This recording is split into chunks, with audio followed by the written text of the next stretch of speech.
सराव संच 1.2 घेण्याच्या आधी आपण काही बेसिक कन्सेप्ट क्लिअर करू, जेणेकरून सराव संच 1.2 मधील उदाहरणं सोडवताना प्रॉब्लेम येणार नाही।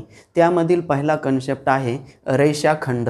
रेषा आणि खंड या ठिकाणी दोन शब्द आहेत। रेषेचा तुकडा, खंड म्हणजे तुकडा, रेषेचा तुकडा त्याला आपण रेषाखंड म्हणतो। या ठिकाणी मी उदाहरण म्हणून घेतलेला आहे। AB हा एक रेषाखंड घेतलेला आहे, तर याला कसं लिहायचं, तर रेषाखंड AB असं म्हणायचं। जर या ठिकाणी PQ असेल तर त्याला रेषाखंड PQ म्हणायचं। या ठिकाणी M आणि N नाव असेल तर त्याला रेषाखंड MN असं म्हणायचं। ही मर्यादित केलेले रेषाखंड हा मर्यादित असतो, खंड म्हणजे तुकडा। त्यानंतर नंबर 2 किरण। एका बिंदूतून निघून अनंतपर्यंत गेलेल्या रेषेला आपण किरण असे म्हणतो। P या बिंदूमध्ये आरंभ झालेला आहे आणि एकाच बाजूला अनंतपर्यंत गेलेला आहे, दोन्ही बाजूला नाही। आता याला P बिंदूतून आरंभ झालाय आणि या Q आणि R बिंदूमधून तो अनंतपर्यंत जात आहे, बाण दाखवला आहे, त्याचा अर्थ अमर्यादित आहे। तर किरण हे आपण पाहतो घरी सूर्याचे किरण असे म्हणतो। आपल्या घरी बल्ब असेल एखादा तर त्याचे सुद्धा आपण किरणच असं म्हणतो, कारण एका आरंभ बिंदूमध्ये निघून तो अनंतपर्यंत गेलेला असतं, त्याला आपण किरण असे म्हणतो। किरण PR असं सुद्धा म्हटलं तरी बरोबर आहे। त्यानंतर रेषा। किरण विरुद्ध बाजूला जर गेलेले असतील तर दोन किरण एका आरंभ बिंदूमध्ये निघालेत आणि विरुद्ध बाजूला जात असतील तर त्याला आपण रेषा असं म्हणतो। या ठिकाणी किरण AB हा एक किरण आहे आणि त्याच्या विरुद्ध दिशेला किरण AC हा सुद्धा आहे। दोन किरणं एका आरंभ बिंदून निघालेत आणि विरुद्ध बाजूला गेलेले आहेत, म्हणून यांना आपण रेषा असं म्हणायचं। जर एका बिंदूमध्ये निघालेले आहेत पण एका सरळ रेषेमध्ये नाही आहेत, P, Q आणि R, आता हे एका सरळ रेषेमध्ये आहेत का, तर नाही आहेत, म्हणून यांना आपण रेषा म्हणता येणार नाही। ही आपली रेषा झाली। त्यानंतर आपण एकरूप रेषाखंड असं, एकरूप रेषाखंड कशाला म्हणतात ते पाहूया। ज्यावेळेस दोन रेषाखंडांची लांबी समान असते, इथं मी दोन रेषाखंड काढलेले आहे। AB हा एक रेषाखंड आहे आणि PQ हा एक रेषाखंड आहे। या दोघांची लांबी ही समान आहे, मग त्याला कसं लिहायचं, रेषाखंड AB एकरूपतेचं चिन्ह आहे, रेषाखंड PQ अशा पद्धतीने लिहायचं। जर AB ची लांबी जर 20 सेंटीमीटर असेल तर PQ ची सुद्धा 20च असायला पाहिजे। जर कमी जास्त असेल तर हे एकरूप होऊ शकत नाही। जर इथं MN नाव असेल आणि याला XY असेल तर रेषाखंड MN एकरूप रेषाखंड XY असं म्हटलं असतं। ज्यावेळी दोन रेषाखंडांची लांबी समान असते तेव्हा त्यांना आपण एकरूप रेषाखंड असे म्हणतो। त्यानंतरचा कन्सेप्ट आहे रेषाखंडांच्या एकरूपतेचे गुणधर्म। नंबर 1 परावर्तनता। कोणताही रेषाखंड काढा तो स्वतःशी एकरूप असतो। उदाहरणार्थ हा AB रेषाखंड स्वतःशी एकरूप आहेच, म्हणून रेषाखंड AB एकरूप रेषाखंड PQ AB असं म्हणावं लागतं। जर PQ रेषाखंड घेतला तर स्वतःच्या लांबी एवढाच तो असतो, म्हणून रेषाखंड PQ एकरूप रेषाखंड PQ। कोणताही रेषाखंड स्वतःशी एकरूप असतो, मग याला म्हणायचं परावर्तनता। नंबर 2 सममितता। समजून घ्या व्यवस्थित। पहिला रेषाखंड दुसऱ्या रेषाखंडाशी एकरूप असेल तर दुसरा रेषाखंड पहिल्या रेषाखंडाशी एकरूप असतो। म्हणजेच AB ची लांबी जर PQ या रेषाखंडा एवढी असेल तर PQ ची लांबी सुद्धा AB या रेषाखंड एवढी असते। म्हणजेच पहिला रेषाखंड दुसऱ्या रेषाखंडाशी एकरूप असेल तर दुसरा रेषाखंड पहिल्या रेषाखंडाशी एकरूप असतो, याला म्हणायचं सममितता। त्यानंतर संक्रमकता। जसं आपण प्रत्येक रेषाखंड स्वतःशी एकरूप असतो, दुसरं घेतलं पहिला रेषाखंड दुसऱ्या रेषाखंडाशी एकरूप असेल तर दुसरा रेषाखंड पहिल्या रेषाखंडाशी एकरूप असतो। आता नंबर 3 मध्ये संक्रमकता म्हणजे पहिला रेषाखंड दुसऱ्याशी असेल, दुसरा रेषाखंड तिसऱ्या रेषाखंडाशी एकरूप असेल। उदाहरणार्थ मी इथं 3 रेषाखंड घेतलेले आहेत। ए बी हा रेषाखंड पी क्यूशी असेल, पी क्यू हा एम एन या रेषाखंडाशी एकरूप असेल, तर पहिला आणि तिसरा रेषाखंड हा एकरूप असतो. म्हणजे ए बीची लांबी 10 असेल आणि पी क्यूचीही 10 असेल, पी क्यूची 10 असेल, एम एनची 10 असेल, तर ए बी आणि एम एनची समान होते. अर्थात तिन्ही रेषाखंडांची लांबी समान होते. याला संक्रमकता असे म्हणतात. परावर्तनता, संक्रमकता, सममितता आणि संक्रमकता. त्यानंतर रेषाखंडाचा मध्यबिंदू. मी जर एक रेषाखंड काढला, उदाहरणार्थ ए बी हा रेषाखंड काढला, या रेषाखंडाचा मी मध्यबिंदू घेतला सी या बिंदूमुळं या रेषाखंडाचे दोन समान भाग होत आहेत. पहा, जर हा 10 सेंटीमीटरचा असेल तर हा 5चा होईल, हा 5चा होईल. हा जर 12चा असेल, 12 सेंटीमीटरचा, तर ए सी किती होईल? 6 आणि बी सी किती होईल? 6. बरोबर आहे. ए बी हा 20 सेंटीमीटरचा असेल तर ए बी हा 20 सेंटीमीटरचा असेल तर ए सीचं किती होईल?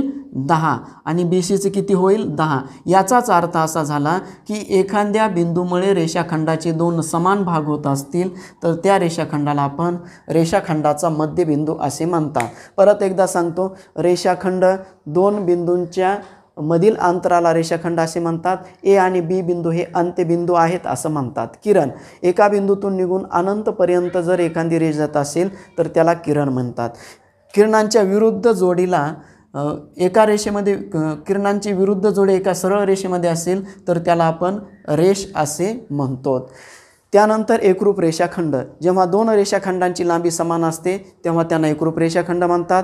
रेषाखंडाच्या एकरूपतेचे गुणधर्म. परावर्तनता, प्रत्येक रेषाखंड स्वतःच एकरूप असतो. नंबर 2 सममितता. पहिला रेषाखंड दुसऱ्या रेषाखंडाशी एकरूप असेल तर दुसरा रेषाखंड पहिल्या रेषाखंडाशी एकरूप असतो. नंबर 3 संक्रमकता. पहिला रेषाखंड दुसऱ्या रेषाखंडाशी एकरूप असेल, दुसरा रेषाखंड तिसऱ्या रेषाखंडाशी एकरूप असेल तर पहिला आणि तिसरा रेषाखंड एकरूप असतात, म्हणजे समान लांबीचे असतात. आणि नंबर 3 रेषाखंडाचा मध्यबिंदू. एखाद्या बिंदूमुळे रेषाखंडाचे दोन समान भागामध्ये रूपांतर होत असेल तर त्या बिंदूला आपण रेषाखंडाचा मध्यबिंदू असे म्हणतो. सराव. त्यानंतरचा मुद्दा आहे रेषाखंडांची तुलना. म्हणजे दोन रेषाखंड आहेत, त्याच्यापैकी एका रेषाखंडाची लांबी कमी असेल आणि एकाची जास्त असेल तर आपण त्याला रेषाखंडाची तुलना असं म्हणतो. याआधी आपण एकरूप रेषाखंड पाहिलेत, म्हणजे दोघांची लांबी ही समान असते तेव्हा त्यांना एकरूप रेषाखंड म्हणतो. पण या ठिकाणी रेषाखंडांची तुलना म्हणजे आता ए बीची लांबी 10 असेल तर पी क्यूची लांबी 10पेक्षा जास्तच असायला पाहिजे, म्हणजे हे लहान मोठे होतात. मग या ठिकाणी ए बीची लांबी 4 असेल तर पी क्यूची लांबी 4पेक्षा जास्त असणार आहे, म्हणजे ए बी या रेषाखंडापेक्षा पी क्यू हा रेषाखंड मोठा आहे. याला रेषाखंडाची तुलना असे म्हणतात. त्यानंतरचा मुद्दा आहे आपला रेषाखंडाची लंबता.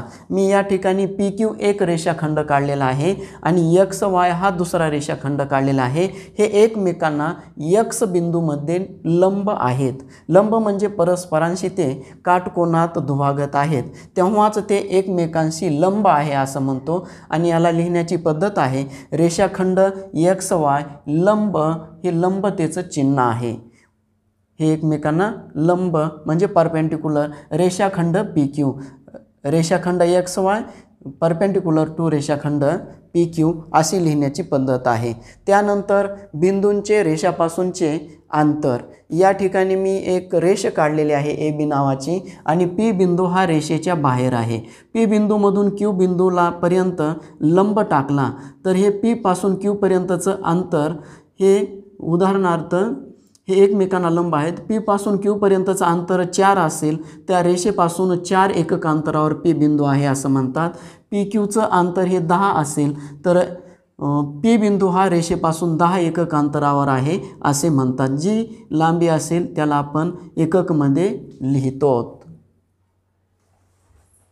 परत एकदा बघा, रेषाखंडाची तुलना. ही दोन रेषाखंड, एक लहान आणि एक मोठा आहे, तर याला म्हणायचं रेषाखंडाची तुलना. त्यानंतर दोन एकमेकांना जर 90 अंशामध्ये दुभागत असतील तर एकमेकांना लंब आहेत असं म्हणतो. आणि त्या बिंदूपासून रेषेपासून एखादा बाह्य भागामध्ये बिंदू काढला तर जे लंब टाकायचं ते अंतर जेवढं असेल तेवढं अंतर त्या बिंदूपासून रेषेपर्यंतचं आहे असं आपण म्हणतो.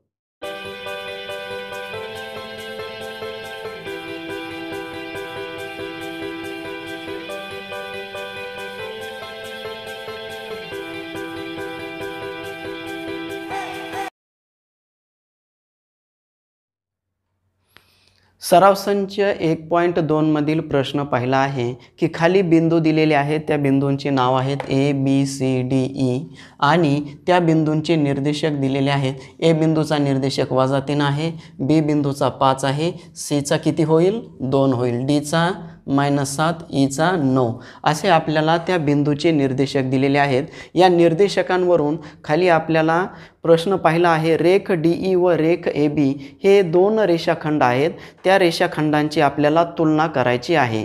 हे समान आहेत का ते आपल्याला पाहायचं आहे. जर समान असतील तर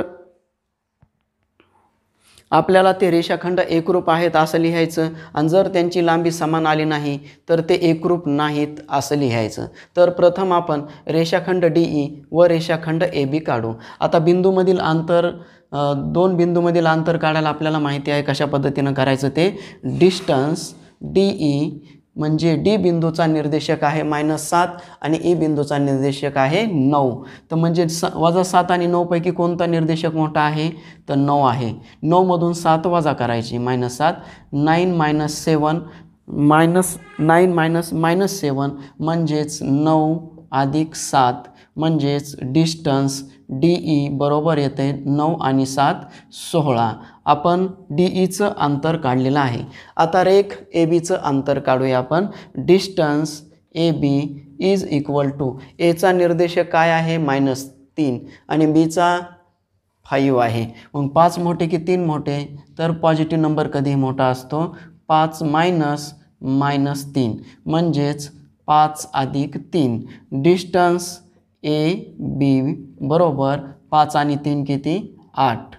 तर पहा तुम्ही डिस्टन्स DE या रेषाखंडाची लांबी आलेली आहे 16 आणि डिस्टन्स ABची आलेली आहे 8. हे सारखं आलेलं आहे का तर नाही. मग आपल्याला काय लिहावं लागेल, distance DE not equal to distance AB म्हणजे DEचं आणि ABचं अंतर समान नाही असं लिहावं लागेल.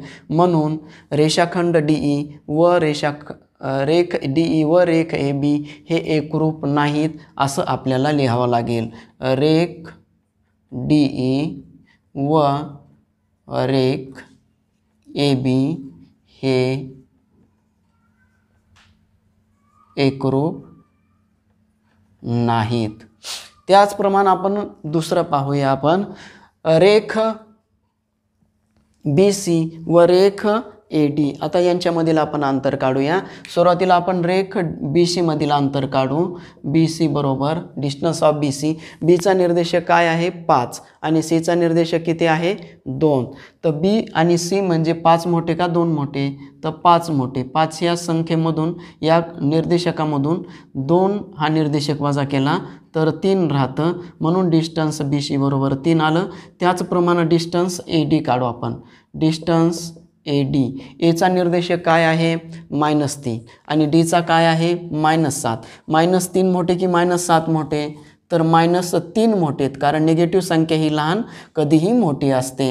म्हणजे -3 - 7 -7 म्हणजेच 3 प्लस -3 + 7 म्हणजे डिस्टन्स AD बरोबर -3 + 7 म्हणजेच किती येतं 4 येतं. डिस्टन्स BCचं अंतर हे 3 आलेलं आहे आणि डिस्टन्स ADचं अंतर हे 4 आलेलं आहे. म्हणजेच distance BC is not equal to distance AD. म्हणून आपल्याला शेवटीला लिहावं लागेल रेख BC व रेख AD हे एकरूप आहेत का नाहीत.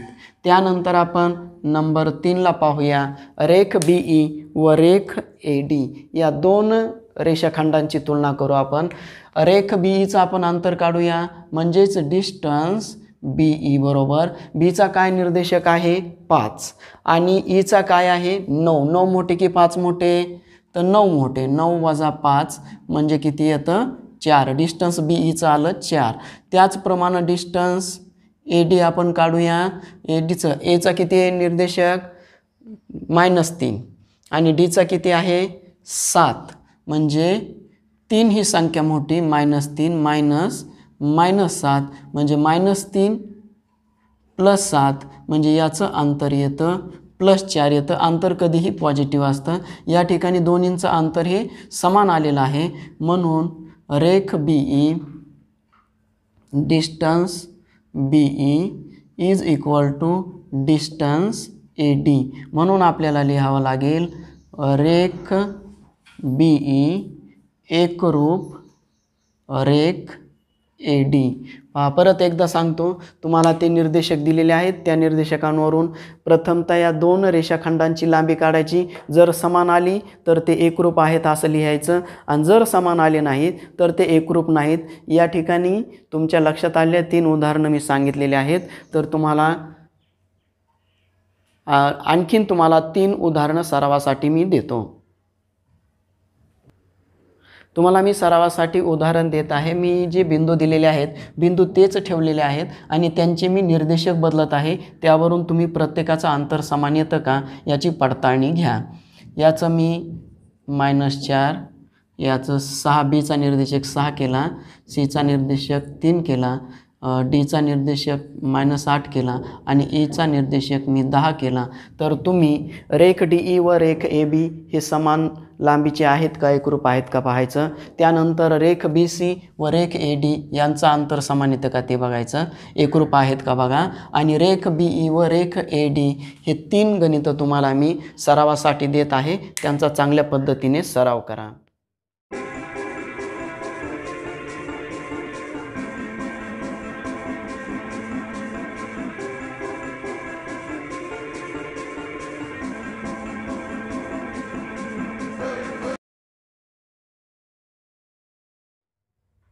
सराव संच 1.2 मधील प्रश्न दुसरा असा आहे की AB या रेषाखंडाचा मध्यबिंदू M हा आहे. ABची लांबी 8 आहे, तर AM ची लांबी काढायची आहे. याचा अर्थ असा झाला की AB हा एक रेषाखंड दिलेला आहे आणि त्यामध्ये M बिंदू आहे. म्हणजे A आणि B हे अंत्यबिंदू आहेत आणि त्याचा मध्यबिंदू M आहे, म्हणजे A', M', B. त्यानंतर आपल्याला ABची लांबी दिलेली आहे 8 आहे आणि AM ची काढायची आहे. मग सुरुवातीला आपण दिलेलं लिहून काढूया. A', M', B म्हणजे AM बरोबर BM, म्हणजे ABचे समान 2 भाग होत आहेत कारण M बिंदू मध्यबिंदू आहे. मग AMची लांबी किती आहे, तर ABच्या निम्मी आहे. दोन्हींची लांबी समान आहे, म्हणून या ठिकाणी लिहावं लागेल AM बरोबर ABची लांबी किती आहे, तर 8 आहे. 8 छेदस्थानी 2 म्हणजे AM बरोबर 4 एकक. ही झाली आपली AM ची लांबी. त्याचप्रमाणे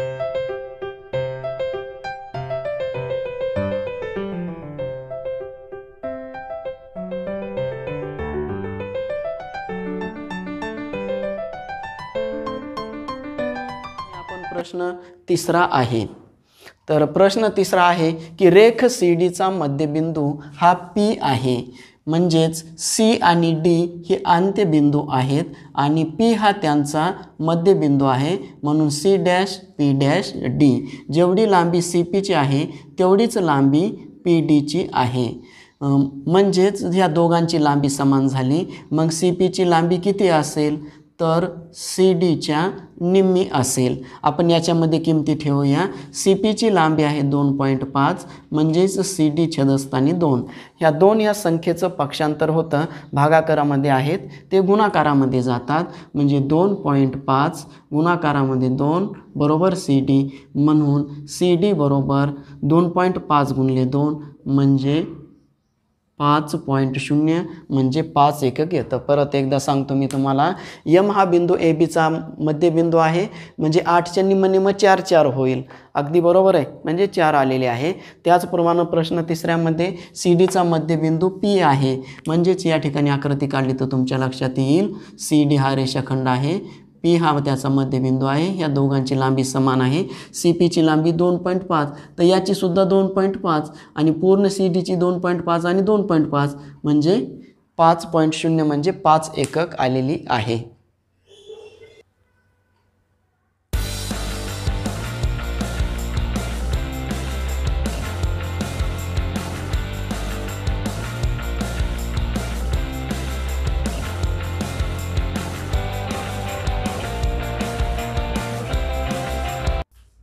सराव संच 1.2 मधील प्रश्न 14 आहे की AB या रेषाखंडाची लांबी 5 सेमी आहे, BP या रेषाखंडाची लांबी 2 सेमी आहे, AP या रेषाखंडाची लांबी 3.4 आहे। तर आपल्याला सांगायचं आहे की कोणता रेषाखंड सर्वात मोठा आणि कोणता रेषाखंड सर्वात लहान, म्हणजेच यांची तुलना करायची आहे। तिन्ही रेषाखंडांची लांबी ही भिन्न भिन्न आहे, म्हणजे वेगवेगळी दिसते तुम्हाला। एकाची 5 आहे, दुसऱ्याची 2 आहे आणि तिसऱ्याची 3.4 आहे। तर सर्वात लहान रेषाखंड कोणता होईल? तर रेषाखंड BP होईल। त्याच्यापेक्षा मोठा कोणता होईल?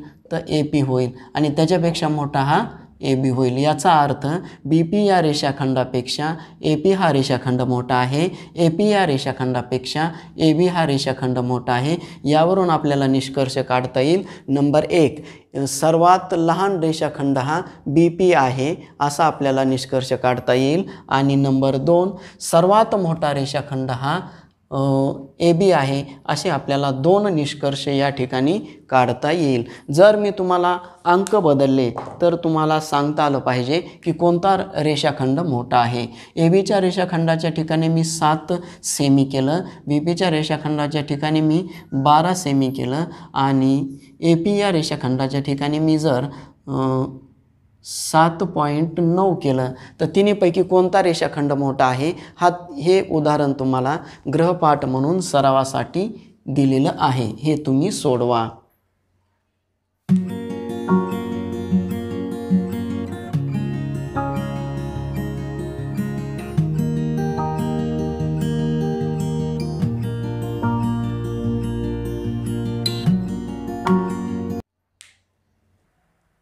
सराव संच 1.2 मधील प्रश्न 5वा आहे। आकृतीमध्ये माहिती दिलेली आहे, आकृती काढलेली आहे, त्यावरती नाव दिलेले आहेत, म्हणजे बिंदू घेतलेले आहेत। बिंदू T, बिंदू S, बिंदू R, बिंदू P आणि बिंदू Q घेतलेले आहेत। या बिंदूंच्या आधारे आपल्याला खालील प्रश्नांची उत्तरे लिहायची आहेत। किरण RPचा विरुद्ध किरण पहा RP म्हणजे या बाजूला आपल्याला किरण जात आहे, R पासून आरंभ होत आहे आणि पुढे जात आहे, त्याचा विरुद्ध, याचे 2 विरुद्ध किरण आपल्याला लिहिता येईल। किरण RS आणि किरण RT। किरण RS व किरण RT हे त्याचे 2 विरुद्ध किरण आपल्याला सांगता येतील। हा झाला प्रश्न पहिला।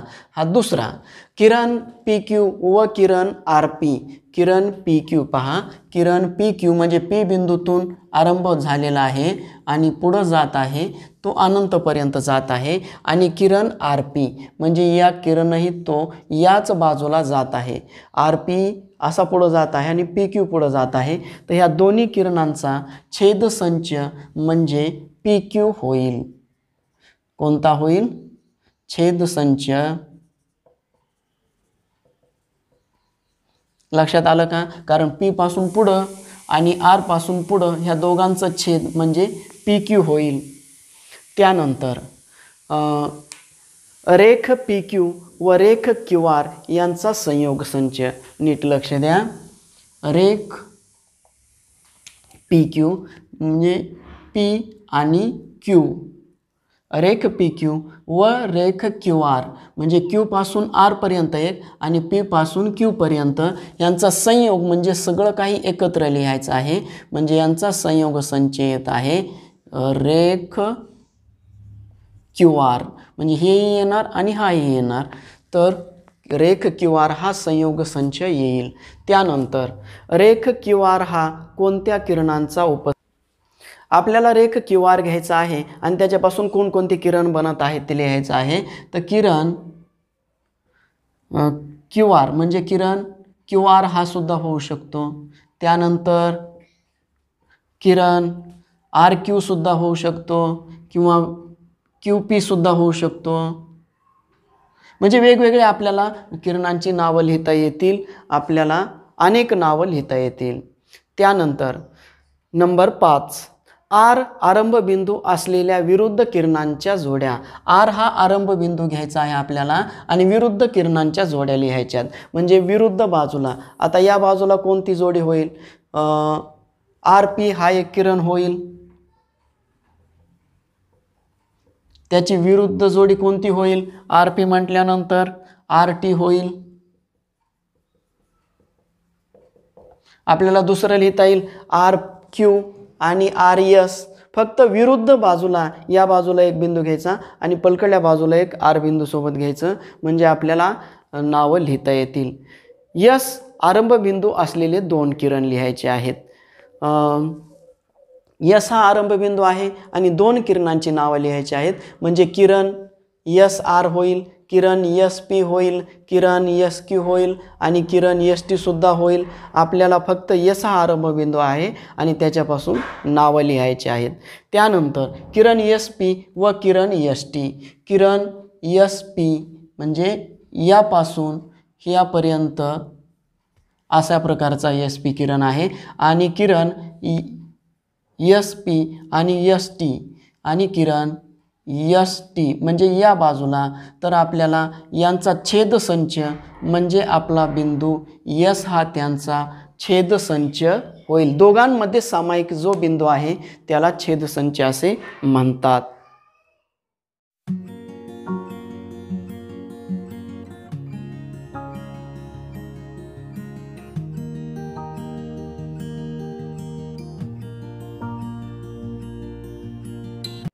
सराव संच 1.6 मधील हा शेवटचा 6वा प्रश्न आहे. तर आपल्याला आकृती दिलेली आहे, त्यावरती बिंदू दिलेले आहेत, त्यांचे निर्देशक दिलेले आहेत. त्यांच्या आधारे आपल्याला खाली प्रश्न विचारलेले आहेत, त्यावरून त्यांची उत्तरं निरीक्षण करून लिहायची आहे. त्यामध्ये पहिला प्रश्न आहे, बिंदू बी पासून समदूर असलेले बिंदू कोणते? आपल्याला बिंदू संख्या रेषेवरती पाहावा लागेल. या ठिकाणी बिंदू बी हा आहे, त्याच्यापासून समदूर म्हणजे सारख्या अंतरावरती 1 2 ह्या दोन आकार या 2 एकक अंतरावरती बिंदू सी आहे. बिंदू सी व समदूर म्हणजे 2 एकक आणि या बाजूला 2 एकक अंतरावरती बिंदू ए.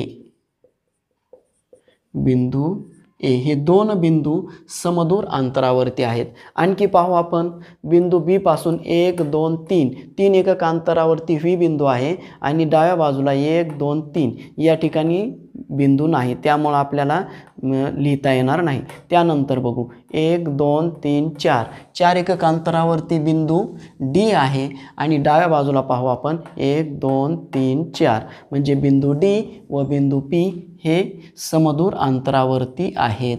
बिंदू डी व बिंदू पी हे समदूर अंतरावरती बी बिंदूपासून आहेत. त्याचबरोबर बिंदू क्यू पासून समदूर असलेले बिंदूंची एक जोडी लिहायची आहे. आता क्यू बिंदू कोणत्या ठिकाणी आहे? तर या ठिकाणी आहे. आपण क्यू बिंदूपासून समदूर म्हणजे उजव्या बाजूला एक एकक अंतरावरती कोणता बिंदू आहे? बिंदू यल व डाव्या बाजूला कोणता आहे? बिंदू यू. आणखीन आपल्याला लिहिता येईल बिंदू क्यू पासून 2 एकक अंतरावरती पी बिंदू आणि इकडं आर बिंदू आहे, म्हणजे हे तुम्हाला आणखीन एक जोडी लिहिता येईल. त्यानंतर तिसरं डिस्टन्स यू व्ही या बिंदूंच्या निर्देशकांचा आधार घ्यायचा आहे आणि 2 बिंदूमधील अंतर काढायचं आहे. त्यापैकी पहिला आहे डिस्टन्स यू व्ही. यू व व्ही बिंदू यांचे निर्देशक बघा, या ठिकाणी दिलेलं नाही, पण याचा निर्देशक कोणता होईल? -5 आणि व्ही बिंदूचा निर्देशक काय आहे? तर +5. ह्या दोन मी इथं निर्देशक लिहिलेले आहेत. मग यांच्यामधील डिस्टन्स काढायचा असेल, डिस्टन्स यू व्ही बरोबर मोठ्या संख्येतून लहान संख्या वजा करायची. 5 - -5 म्हणजे 5 + 5 म्हणजेच डिस्टन्स यू व्ही बरोबर 10 एकक हे यांच्यातील अंतर होईल.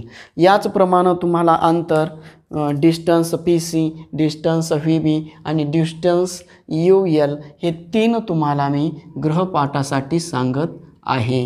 हे 3 तुमच्या लक्षामध्ये आले. त्याचबरोबर आणखी या 2 प्रश्नांचं मी तुम्हाला गृहपाठासाठी देत आहे.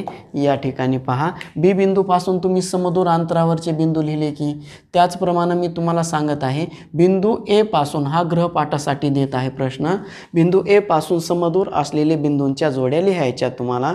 त्यानंतर बिंदू क्यू पासून समदूर असलेली आपण जोडी लिहिलेली आहे. तर तुम्ही काय करायचं,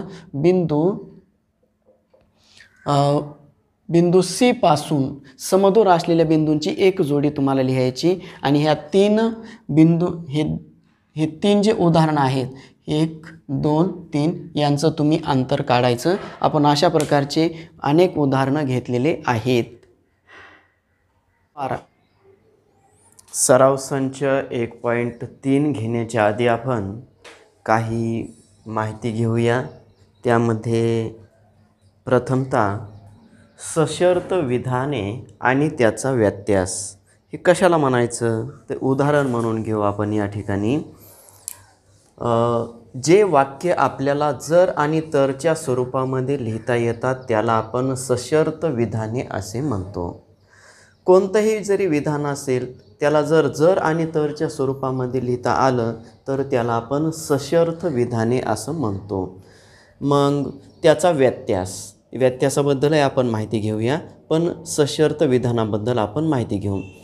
आपण बऱ्याच वेळा एखादं विधान म्हणतो पण ते जर आणि तरच्या स्वरूपामध्ये नसतं. बरेच विधानं जर आणि तरच्या स्वरूपात असतात, बरेच विधानं जर आणि तरच्या स्वरूपामध्ये नसतात.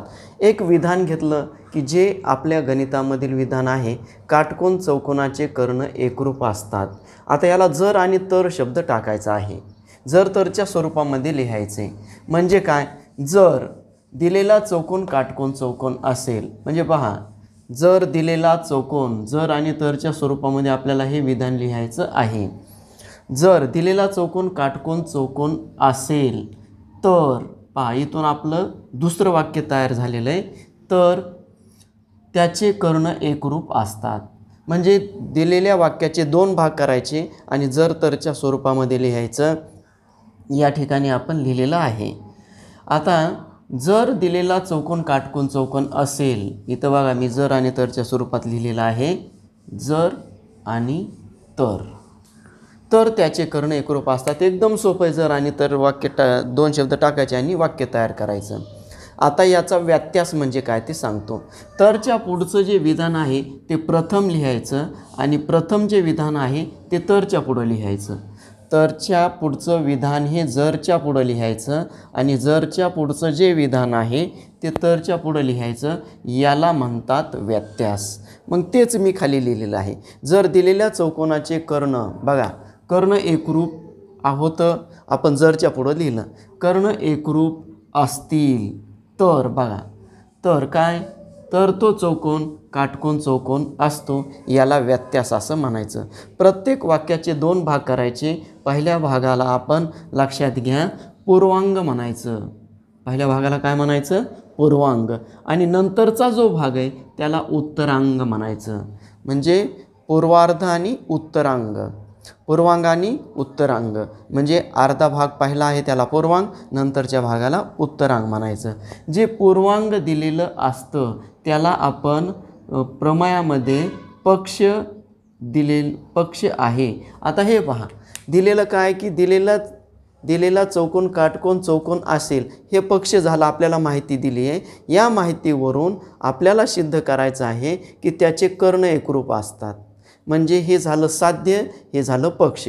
दिलेल्या माहितीवरून आपण सिद्ध करणं त्याला म्हणायचं साध्य आणि दिलेलं आहे ते पक्ष. अर्ध्या भागाला पूर्वांग, नंतरच्या भागाला उत्तरांग. जे दिलेला पहिला भाग आहे त्याला पक्ष आणि नंतरच्या भागाला आपण साध्य. हे तुमच्या लक्षात आलेलं असेल तर सराव संच 1.3 घेऊया.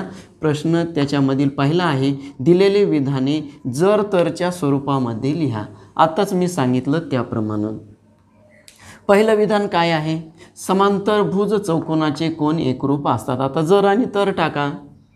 पहा, हा समांतरभुज काय आहे, चौकोन आहे.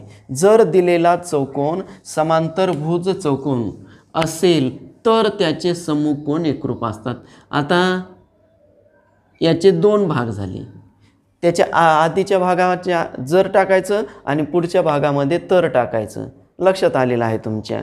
जर दिलेला चौकोन समांतरभुज चौकोन असेल तर या ठिकाणी तर आलं, तर त्याचे समूह कोन एकरूप असतात. हे पूर्वांग झालं, हे उत्तरांग झालं. आता नंबर 2, आयताचे कर्ण एकरूप असतात. आता याचे दोन भाग करा आधी. आयत आहे आणि त्याचे कर्ण एकरूप असतात. बघा याचे दोन भाग केले, आधीचा भाग जरच्या आधी लिहायचं, नंतरचा भाग तरचे लिहायचं. जर दिलेला चौकोन हा आयत असेल तर त्याचे कर्ण एकरूप असतात, जर आणि तर. परत एकदा सांगतो, जर दिलेला चौकोन आयत असेल तर त्याचे कर्ण एकरूप असतात, जर आणि तरच्या स्वरूपात. आपण या विधानाचे दोन भाग करायचे. आता कसे करायचे? दिलेला भाग कोणता आहे? समद्विभुज त्रिकोणाचे शिरोबिंदू व पायाचा मध्यबिंदू यांना जोडणारा रेषाखंड पायाला लंब असतो. याचे दोन भाग करायचे. समद्विभुज त्रिकोण आहे आणि त्याच्यावरून पुढचं वाक्य आलेलं आहे.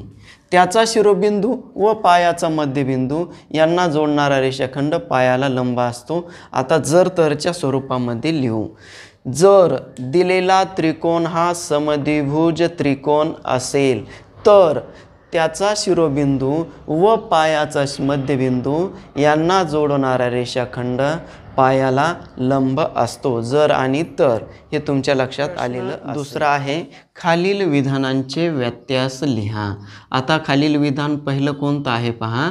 जर आणि तरच्या स्वरूपामध्ये आहे का बघायचं, आणि जर नसेल तर जर आणि तरच्या स्वरूपामध्ये मांडायचं आणि त्याच्यानंतर त्याचा व्यत्यास लिहायचा. आता पहा, दोन समांतर रेषा व त्यांची छेदिका दिली असता होणारे उत्क्रम कोन एकरूप असतात. आता जर आणि तरच्या स्वरूपामध्ये मांडणी करू आधी प्रथम याची. आता याचे दोन भाग करू, एक पूर्वांग करू, एक उत्तरांग करू. तर दोन समांतर रेषा व त्यांची छेदिका दिली असता इथपर्यंत एक झाला, पूर्वांग झाला, आणि त्याच्या पुढचा होणारे उत्क्रम कोन एकरूप असतात हे उत्तरांग झाला. तर याला आपण जर तरच्या स्वरूपामध्ये मांडणी करू. जर दोन समांतर रेषा व त्यांची छेदिका दिली असेल तर, इथं तर येईल, तर होणारे उत्क्रम कोन एकरूप असतात. हे जर आणि तरच्या स्वरूपामध्ये झालं. आता याचा व्यत्यास लिहायचा आहे. काय लिहायचं आहे? जर दोन छेदिका, आता इथं एक लक्षात घ्या, समांतर रेषा प्रथम घेता येणार नाही आपल्याला, कारण समांतर रेषा घेतलं की आपलं व्युत्क्रम कोन नंतर लिहिता येणार नाही आपल्याला. नंतर समांतर रेषा लिहायच्यात आणि व्युत्क्रम कोन पहिल्यांदा लिहायचं आहे. व्युत्क्रम कोन एकरूप आहेत असं पहिल्यांदा लिहायचं आहे. जर दोन रेषा व त्यांची छेदिका दिली असता होणारे व्युत्क्रम कोन एकरूप असतील तर त्या दोन समांतर दिलेल्या दोन रेषा या समांतर असतात. हे त्याचा व्यत्यास झाला. प्रथम आपण जर तरच्या स्वरूपामध्ये नाही आहे विधान, तर जर तरच्या स्वरूपामध्ये मांडणी करू आपण. जर या ठिकाणी आपण लिहूया, जर दोन रेषा एका छेदिकेने छेदल्यास होणाऱ्या आंतरकोनांची एक जोडी पूरक असेल तर, या ठिकाणी आधीच आहे, तर त्या रेषा समांतर असतात. आता आपल्याला याचा व्यत्यास लिहायचा आहे. व्यत्यास म्हणजे तरच्या पुढचं विधान आधी लिहायचं आणि जरच्या पुढचं तरच्या पुढं लिहायचं. आता तुम्हाला सांगतो, जर दोन रेषा आणि एक छेदिका दिली असता, दोन समांतर रेषा आणि एक छेदिका दिली असेल तर होणाऱ्या आंतरकोनांची एक जोडी पूरक असते. हे जर आणि तरचं विधानाचा व्यत्यास झाला. त्याच्यानंतर विधान नंबर 3, आयताचे कर्ण एकरूप असतात. याचं सुद्धा आपल्याला एक पूर्वांग आणि एक उत्तरांग करायचं. आता आयताचे कर्ण एकरूप असतात, या ठिकाणी खूप विधान छोटं आहे. जर बघा मी दोन विधान केले. जर दिलेला चौकोन आयत असेल तर त्याचे कर्ण एकरूप असतात. पहा, जर दिलेला चौकोन आयत असेल तर त्याचे कर्ण एकरूप असतात. जर आणि तरच्या स्वरूपामध्ये मी लिहिलेला आहे. जर दिलेला चौकोन आयत असेल तर त्यांचे कर्ण एकरूप असतात. आता बघा, जर दिलेल्या चौकोनाचे कर्ण एकरूप असतील तर दिलेला चौकोन हा आयत असतो. जर दिलेल्या चौकोनाचे कर्ण एकरूप असतील तर तो चौकोन आयत असतो. हे त्याचा. तुम्हाला मी या ठिकाणी काही सरावासाठी विधान देत आहे, तर ते प्रत्येक विधान जर तरच्या स्वरूपामध्ये मांडणी करा. त्यामधील पहिलं विधान आहे, प्रत्येक समभुज चौकोन चौरस असतो. जर आणि तरच्या स्वरूपामध्ये मान्य करायची. नंबर 2, रेषीय जोडीतील कोण परस्परांचे पूरक असतात. जर आणि तर आधी पूर्वांग तयार करायचा विधानाचा आणि नंतर उत्तरांग आणि जर तरच्या स्वरूपामध्ये लिहायचं. नंबर 3, त्रिकोण ही 3 रेषाखंडांनी तयार झालेली आकृती असते. याचाही आपल्याला पूर्वांग तयार करायचा आणि उत्तरांग तयार करायचा. जर आणि तरच्या स्वरूपामध्ये लिहा. हे 3 विधान तुम्हाला सरावासाठी दिलेले आहेत.